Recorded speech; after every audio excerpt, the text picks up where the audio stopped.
upstairs. This is by far our smallest. It is a second home for us, so it's not perfect. But you know what happens when you have perfect? You get bored. So we're never going to get bored here. There's always something to do. But I just gathered up the extra furniture I had.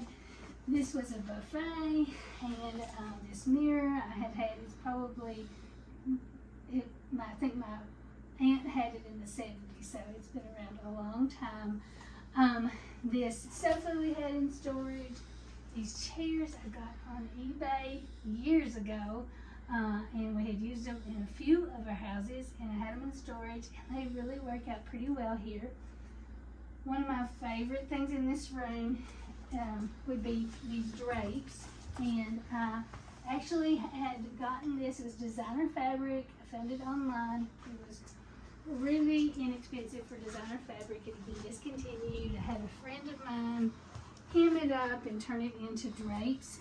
I did not put a rod pocket on it because I just got clip-on drapery hooks, and that makes them slide really well, and it makes them hang pretty good, even though they're just really sewn up pieces of fabric.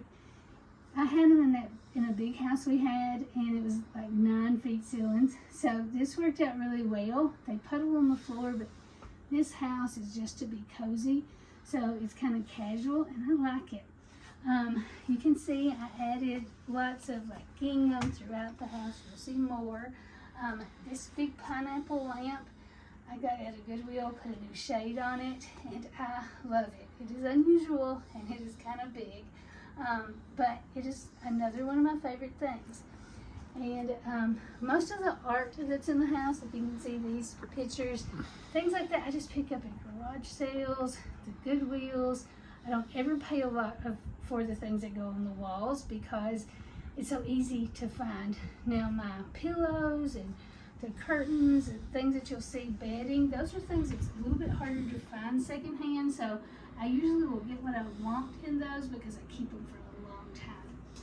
Now the next thing I'll show you is, before I forget, this chandelier is a 10-light chandelier. And I was a little bit nervous about it. I didn't know if the house was too small for this, and it's a little bit modern.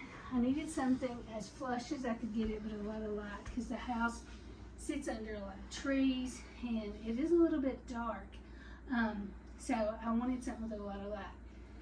And so I ordered the 10-light chandelier, and I love how the light bounces off the ceiling. The tin ceiling and those lights, the light fixture being gold, the ceiling being silver. I love it. So I'll show you the kitchen.